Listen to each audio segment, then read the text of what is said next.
Sebelumnya terima kasih sudah mau diganggu waktunya untuk melakukan diskusi. Ya.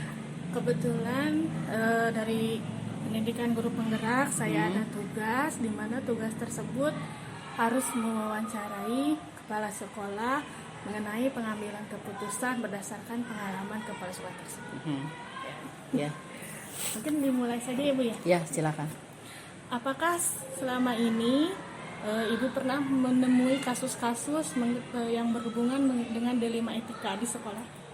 Ada. Ya. Bagaimana Ibu dapat mengidentifikasi kasus-kasus yang merupakan dilema etika atau bujukan moral? Kalau untuk pengidentifikasi secara khusus, mungkin Ibu selama ini tidak ya gitu. Cuman disesuaikan saja dengan kasusnya. Kalau kasusnya itu segera harus diselesaikan, ya dengan segera gitu. Terus Ibu juga minta pertimbangan dari yang lain, bagaimana penyelesaiannya, itu jadi rujukan Ibu untuk menyelesaikan kasus-kasus dilema etika. Bagaimana cara Ibu menjalankan pengambilan keputusan di sekolah, terutama mengenai ada dua kepentingan yang sama-sama benar atau sama-sama mengandung nilai kebajikan? Itu pun Ibu menyelesaikan dengan musyawarah. Contoh, ketika Ibu harus melaksanakan 2 kegiatan dalam satu hari ya. Ibu sudah menentukan di sini harus rapat komite misalkan. Kita udah mengundang orang tua dan hadir. Sementara Ibu sendiri mendadak ada undangan rapat kepala sekolah. Nah, itu kan sama-sama ya 2 kepentingan. Akhirnya bagaimana cara menyelesaikannya? Ya kami bermusyawarah terutama dengan Bapak Ibu guru senior gitu ya, dengan Ibu Ani juga, dengan semualah bagaimana ini penyelesaiannya. Akhirnya diputuskan Ibu berangkat rapat dan di sini diatasi oleh guru-guru yang lain gitu. Jadi terkadang membingungkan ya dilema etika betul. Itu karena semuanya benar. Langkah-langkah atau prosedur yang seperti apa yang biasanya Ibu lakukan selama ini dalam menghadapi kasus dilema etika tersebut? Ya tadi itu, di antaranya musyawarah itu. Musyawarah, terus ngambil istilahnya alasan-alasan dari guru-guru yang lain, pendapat-pendapat yang lebih kompeten, itu yang Ibu lakukan.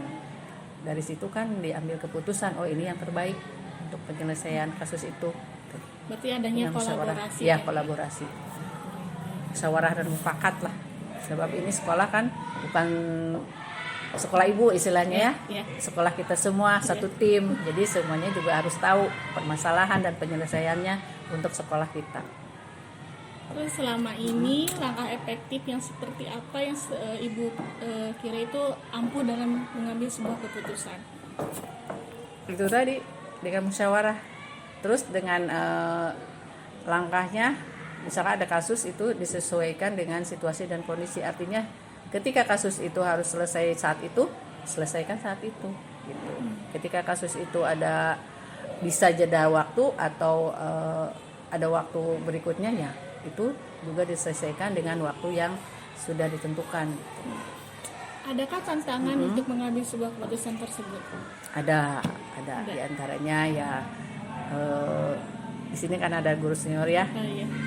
Itu juga kan Ibu beban moral juga ya. Beban moral artinya ada yang lebih senior dari Ibu ternyata di sekolah ini. Itu terus terang jujur. Satu sisi mereka adalah senior, tapi di sisi lain Ibu adalah pemimpin gitu ya, yang leader lah. Nah di situ juga problem gitu. Itu tapi tidak menjadi hal utama gitu ya. Itu Ibu siasati dengan cara pendekatan kepada mereka, bagaimana situasi dan kondisi menurut mereka yang sudah pengalaman di sini, bagaimana kasusnya, bagaimana penyelesaiannya, itu Ibu jadi rujukannya dari situ. Singkan ya Bu ya kalau nah itu betul, kita kan menghargai mereka, itu yang lebih utama. Yang tantangan yang lain ya ada dari orang tua juga, dari faktor eksternal. Iya, eksternalnya. Kadang kan orang tua juga inginnya instan lah ya. Ketika anaknya misalkan di kelas 1 ingin cepat bisa membaca, tapi kan tinggal situasi dan kondisi anaknya seperti pembelajaran di kelasnya kurang efektif, itu nggak bisa gitu. Itu kan tantangan juga. Misalkan mereka menuntut kita Ya. Makanya disekolahkan di sini, mereka ingin pintar anaknya, sementara udah disekolahkan sekian bulan kok anaknya tidak Ya. berkembang terus gitu istilahnya, masih tidak sesuai harapan mereka. Nah itu juga tantangan. Penyelesaiannya ya kita kasih penjelasan kepada mereka, terutama melalui ketua komite untuk disampaikan kepada mereka, atau langsung dipanggil orang tuanya mengenai kasus-kasus anaknya. Tuh. Ketika Ibu menemui sebuah kasus D5 etika, apakah penyelesaiannya segera dilakukan atau mungkinkah terjadwal misalnya di minggu depan kan, ataukah seperti apa dan prosedurnya bagaimana kalau Iya. begitu? Dalam kasus itu disesuaikan. Kalau untuk jadwalnya terus terang Ibu belum ada jadwal khusus istilahnya. Misalkan khusus nih minggu ini kita menyelesaikan dilema etika gitu ya, nggak ada. Tapi disesuaikan dengan situasi masalah itu muncul gitu. Soalnya kalau kita jadwalkan emang minggu itu pasti ada problem itu kan, nggak juga kan gitu. Jadi menyesuaikan saja sesuai dengan urgensinya masing-masing dari kasus-kasus itu. Tuh mungkin. Jadi nggak ada program istilah terjadwal gitu ya. Belum. Mungkin kedepannya menurut Muain gimana? Apakah harus terjadwal? Mungkin disesuaikan kasusnya juga ya. Iya, Kalau itu. mungkin kasusnya ringan-ringan bisa segera kita Nah selesaikan. itu langsung mohon ya gitu. Kalau kasusnya yang kita anggap berat mungkin bisa dijadwalkan. Ya penyelesaiannya. betul. Jadi kita yang kasusnya berat kita perlu rujukan dari yang lain gitu ya, pendapat yang lain yang lebih kompeten tentang kasus itu. Makanya perlu waktu. Jadi ya tadi betul. Jadi disesuaikan dengan kasusnya. Kalau kasusnya segera saat itu bisa selesai, saat itu diselesaikan. Kalau perlu waktu ya kita kasih waktu. Dalam pengambilan sebuah keputusan mengenai kasus D5 etika, adakah seseorang yang bisa membantu Ibu ataukah faktor-faktor lain yang membantu Ibu dalam mengambil sebuah keputusan tersebut? Ya ada, terutama ya dari rekan-rekan juga kan, dari guru senior terutama itu jadi rujukan Ibu. Dan kalau di sini tidak bisa menyelesaikan ya Ibu ambil minta bantuan ke pengawas gitu yang lebih tinggi kedudukannya atau lebih tahu tentang kasus di mana kasus itu tidak dapat kita selesaikan. Jadi mungkin harus adanya kolaborasi. Iya, betul itu tadi. Kolaborasi, bermusyawarah untuk mencapai mufakat tentang kasus itu. Bab satu kasus di sekolah terjadi itu adalah kasus kita. Jadi kita selesaikan sama-sama. Betapa pentingnya sebuah kolaborasi di sekolah ya dalam Betul. menyelesaikan kasus-kasus Iya, yang kita hadapi. jelas. Dari semua hal yang pernah Ibu lalui, dari pengalaman Ibu, adakah pembelajaran apa yang bisa Ibu petik mengenai pengambilan sebuah keputusan? Ya. Pembelajaran yang bisa Ibu simpulkan dari setiap kasus penyelesaiannya itu adalah dengan bermusyawarah tadi, dengan berkolaborasi, dengan meminta pendapat dari yang lain gitu. Sebab keputusan tidak bisa Ibu ambil sendiri, kita ambil dari beberapa, nanti kita putuskan sama-sama itu, atau Ibu langsung memutuskan oh ternyata ini yang terbaik gitu. Itu mungkin yang bisa Ibu jawab ya. Jadi mungkin kalau yang bisa saya tangkap, kalau menurut Ibu dari berbagai kasus yang Ibu hadapi adalah musyawarah adalah kunci utamanya. Iya betul musyawarah. Betul. Dengan musyawarah segala hal insya Allah bisa dapat diselesaikan. Sebab kalau musyawarah kan kita tahu komunikasi ya, jadi tidak ada dusta di antara kita gitu. Itu tujuan musyawarah. Kayaknya itu efektif. Kalau sebuah keputusan itu kan sudah pasti ada pro dan kontranya. Kalau yang pro sudah tidak usah kita ragukan lagi gitu. Bagaimana cara Ibu menghadapi seseorang atau pakar-pakar yang kontra terhadap keputusan tersebut? Didekati lah. Melakukan pendekatan. Pendekatan secara personal dengan penjelasan, dengan ya kasih sayang. Arti kasih sayang itu dengan perhatian yang lebih dari yang lain gitu. Itu mungkin yang selama ini Ibu lakukan, atau tidak menunjukkan bahwa oh dia nih nggak suka atau dia nih kontra, enggak. Jadi semua diperlakukan dengan sama. Iya, karena kan tidak tidak menutup ya Bu ya, Iya. karena selalu putusan Pasti. selalu ada pro dan Pasti, kontranya gitu. pasti risikonya itu. Berarti solusinya melakukan pendekatan mungkin biar beliau paham Iya. mengenai keuntungan dari keputusan Iya, yang betul, diambil. betul. Pendekatan itu dengan penjelasan pendekatan mereka akhirnya kan mengerti. Gitu. Mungkin Ibu itu yang bisa Iya. saya tanyakan, dan terima kasih Iya, untuk sama-sama. semuanya. Semoga itu semua menjadi pembelajaran bagi saya pribadi ke Iya. depannya, bagaimana tata cara mengambil sebuah keputusan yang sekiranya bisa menguntungkan semua pihak, Betul. tidak hanya untuk diri kita sendiri gitu. Terima kasih sekali Iya. lagi saya ucapkan, dan mohon maaf sudah mengganggu waktunya, sudah mau berdiskusi gitu di pagi-pagi seperti ini. Iya. Gitu. Ya, Saya sama-sama. Ya, saya doakan semoga Ibu tetap sehat. Amin ya rabbal alamin. Ya, tetap Ya. sehat dan tetap semangat dalam Amin, menjalankan amin. tugas-tugas. Sama Bu Ai juga ya, tetap sehat, Amin. semangat, terus berprestasi, Amin. jangan pantang menyerah. Ibu doakan mudah-mudahan program CGP-nya lancar, Amin. beres sesuai dengan waktunya, dengan hasil yang maksimal. Amin. Terima Ya. kasih, dan Semangat. saya juga ucapkan terima kasih karena Ibu sudah mendukung penuh pendidikan yang saya jalani saat ini gitu. Karena kan banyak teman-teman yang lain istilahnya dukungannya tidak sebesar yang saya dapatkan Oh gitu. gitu, iya ya. Kalau saya ucapkan terima kasih sekali Sama-sama. karena Ibu sudah mendukung penuh pendidikan. Iya, Ibu juga bangga punya teman, punya rekan di sini yang terpilih sebagai CGP. Lanjutkan ya, mudah-mudahan yang lain bisa ikut. Terima kasih Ya, Bu Sri. sama-sama. Assalamualaikum warahmatullahi wabarakatuh. Waalaikumsalam warahmatullahi wabarakatuh. Assalamualaikum warahmatullahi wabarakatuh. Waalaikumsalam warahmatullahi wabarakatuh. Selamat pagi Pak. Selamat pagi Ibu. Sebelumnya mohon maaf Pak udah Iya. ganggu waktunya. Enggak apa-apa. Dan terima kasih juga udah mau menjadi partner. Ya, sama-sama. Ya, saya menyampaikan tujuan saya di sini Pak. Iya. Kebetulan di pendidikan guru penggerak Iya. kami diberi tugas untuk mewawancara kepala sekolah Iya, terkait mengenai pengambilan keputusan. Betul. Maka dari itu Pak, saya ingin mewawancara Bapak Boleh, terkait silakan. pengalaman Bapak mengenai pengambilan keputusan yang sudah Bapak lakukan. Ya. Boleh Siap, saja siap, ya Pak siap. ya. Boleh, silakan. Ya. Selama ini bagaimana Bapak dapat mengidentifikasi kasus-kasus yang merupakan dilema etika atau bujukan moral terhadap Bapak? Ya, pertanyaan yang sangat bagus. Ini berkaitan dengan dilema etika ya. Artinya ini berhubungan dengan benar lawan benar ya. Dan kalau misalnya bujukan moral itu pasti ada salah satu yang melanggar hukum. Iya. Ya, artinya di sini kalau saya melihat dari sudut pandang moral dan hukum itu pasti masuk kasusnya tersebut masuk ke benar lawan salah, ya kan?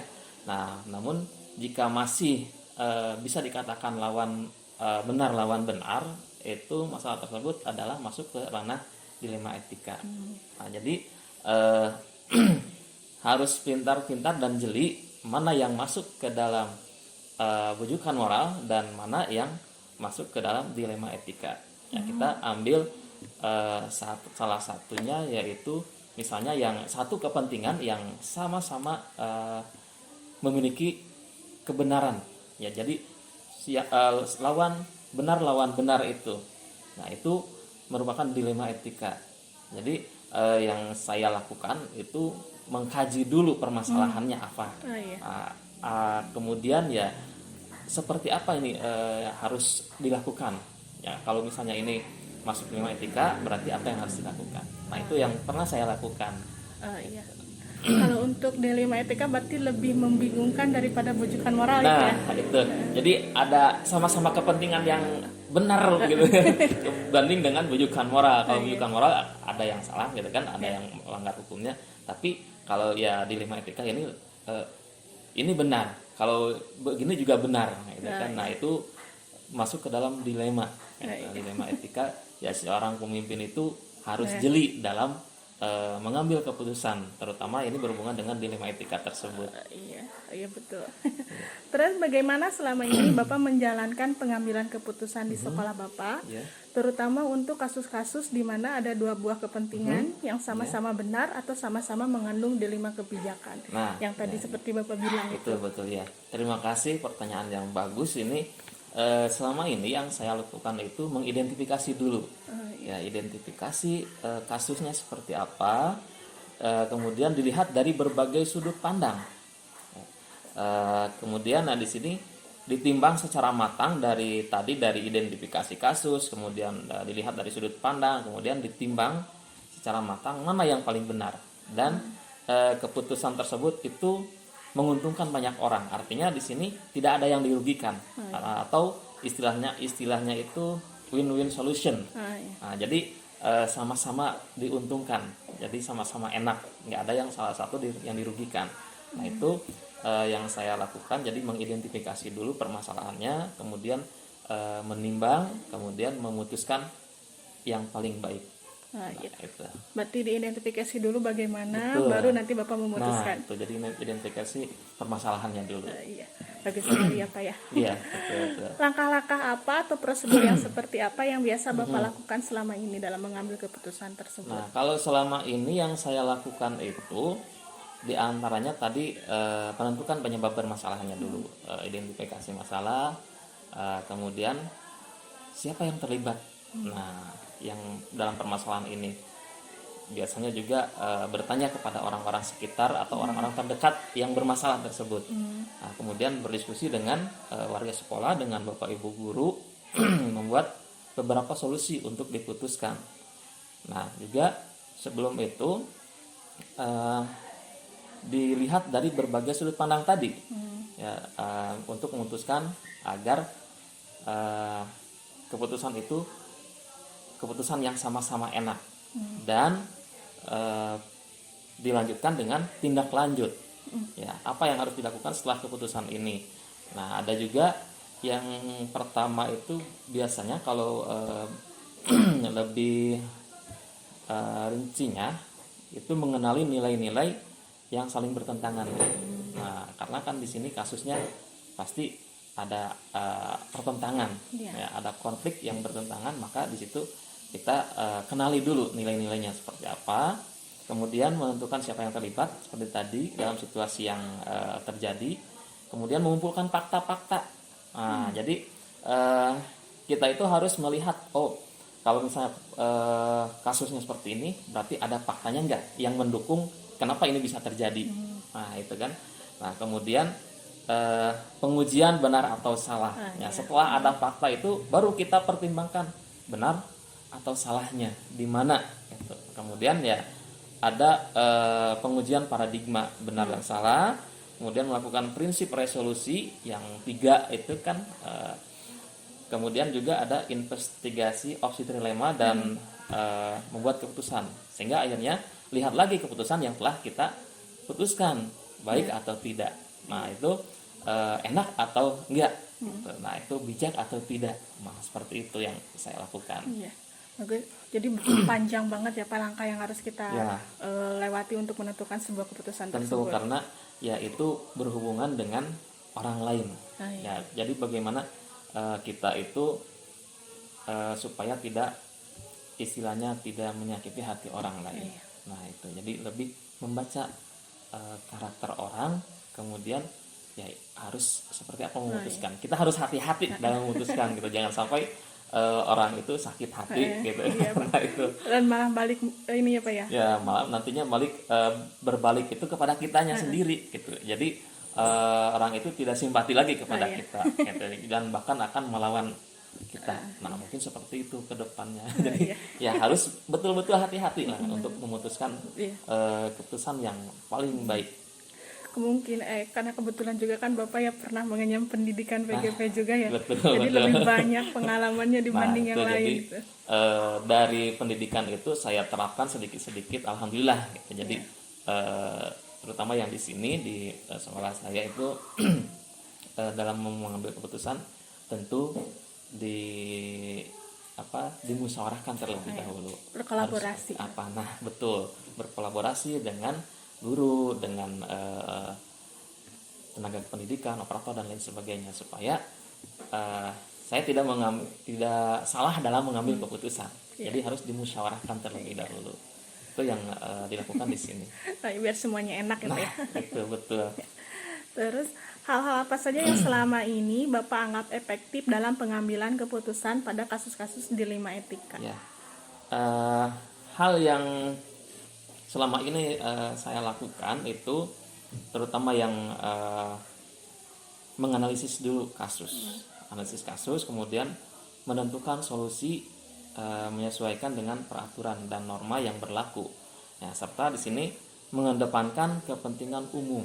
Artinya di sini solusi tersebut bermanfaat bagi orang banyak dan baik secara jangka panjang. Artinya tidak hanya sementara keputusan itu kita buat, tapi kedepannya ada efeknya enggak. Nah itu, jadi harus berpikir ke depan. Keputusan ini kita buat, efeknya akan seperti apa nanti gitu. Kalau kita memutuskan A, berarti efeknya apa. Nah, berarti harus ada pemikiran jangka panjangnya. Betul, jadi berpikir ke depan jangka panjang. Terus selama ini apakah ada hambatan dalam pengambilan keputusan terkait kasus dengan dilema etika tersebut? Ya, tentu ada. Ya, kalau hambatan itu pasti ada ya. Nah, artinya di sini hambatan-hambatan itu tentu bisa dari faktor intern atau ekstern.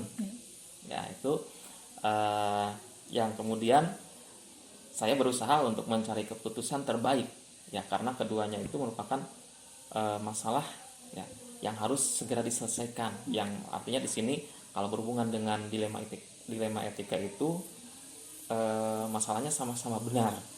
Nah, jadi dalam mengambil keputusan itu harus menguntungkan kedua belah pihak tadi, win-win solution tadi. Nah, itu harus diputuskan secara lebih baik dan bijaksana. Ya. Kalau misalnya Bapak menemui kasus dilema etika, apakah Bapak menyelesaikannya secara terjadwal, misalnya minggu depan diselesaikan, ataukah segera diselesaikan, ataukah ditunda sampai kapan gitu? Apakah bagaimana cara Bapak dalam menyelesaikan kasus tersebut? Kalau misalnya berhubungan dengan hal tersebut tadi, jadi kalau kasusnya ringan, itu bisa langsung kita putuskan. Ya, tapi kalau misalnya kasusnya tadi berhubungan dengan dilema etika yang sama-sama benar gitu kan, harus dimusyawarahkan terlebih dahulu supaya keputusan apa yang kita ambil tadi itu enak. Nah, dan tentunya ini tidak merugikan salah satu pihak tadi. Nah, itu. Jadi mungkin kalau kasusnya ringan segera diselesaikan. Betul. Kalau kasusnya lebih berat dimusyawarahkan terlebih dahulu dan bisa mengambil keputusan itu. Kalau misal tidak bisa sekarang, bisa ditunda dulu, kemudian dimusyawarahkan lagi, dijadwalkan itu. Di istilahnya apa ya, tata kelolanya gitu ya, seperti apa gitu. Ya harus dijadwal.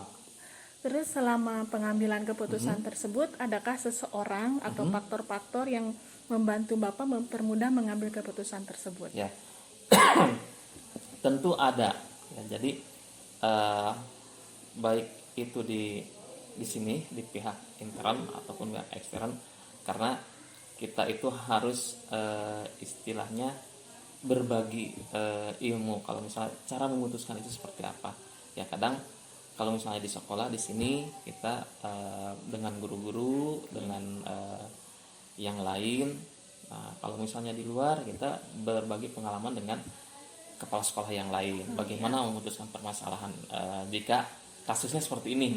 Nah, itu pasti karena kita sebagai pemimpin pembelajaran tentu harus menilai dari berbagai cara pandang, bisa dari orang lain juga, saran orang lain, kemudian kita cari, kemudian putuskan mana yang terbaik.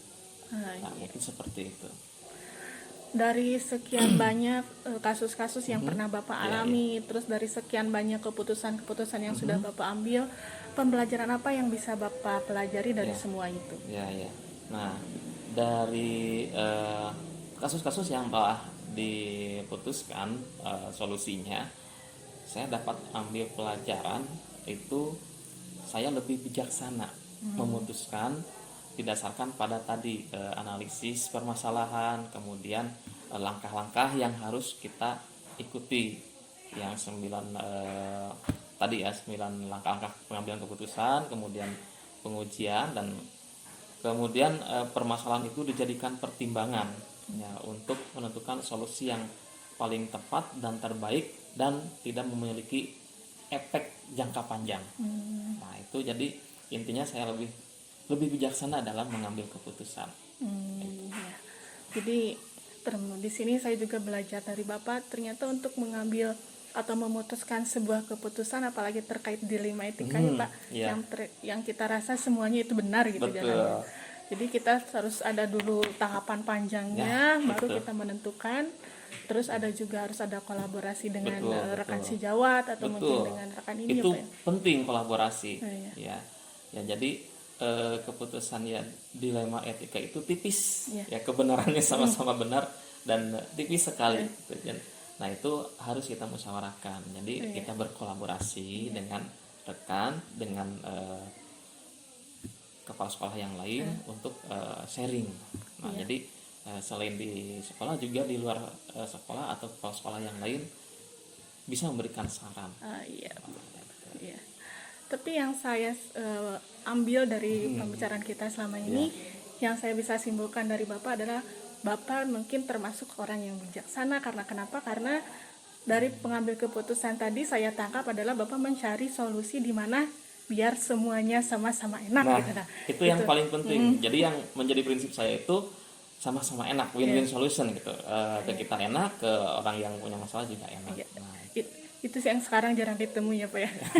Karena terkadang kan ya udahlah yang penting enak buat sendiri, yang lain terserah gitu. betul. Justru itu yang menjadi nantinya akan berefek jangka panjangnya gitu. Nah itu sebetulnya ya sebagai pemimpin pembelajaran, baik itu guru ataupun kepala sekolah, di pemimpin sekolah, kita harus lebih hati-hati untuk memutuskan, karena tadi efeknya seperti apa. Iya, efek jangka panjang terutama ya Itu Pak. terutama ke diri kita dan lembaga. Oh iya.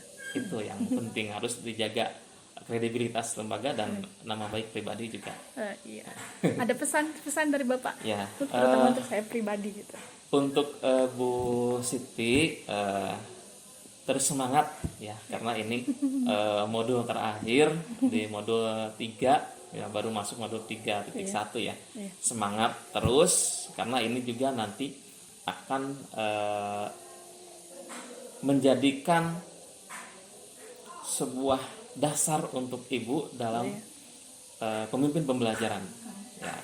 Dan ini akan sangat bermanfaat dalam kehidupan Ibu, terutama di bidang pendidikan ini. Amin. Ya. Semangat terus Bu, maju terus. Terima Sukses kasih. selalu. Amin. Terima kasih. Terima kasih Bapak, banyak sekali pembelajaran yang bisa saya ambil dari perbincangan kita pagi ini, dan sehat selalu untuk Bapak. Amin. Terima Semoga- kasih. Terima kasih. Semoga Bapak dalam menjalankan tugasnya tidak menemui berbagai kasus yang terlalu rumit mengenai Ya, dilema etika insyaallah, tersebut ya Pak. insyaallah. Terima kasih. Sekali lagi terima kasih, maaf sudah mengganggu waktunya ya Pak. Berapa ya? Ya Terima kasih, Pak. sama-sama ya, sama-sama. Ya sukses.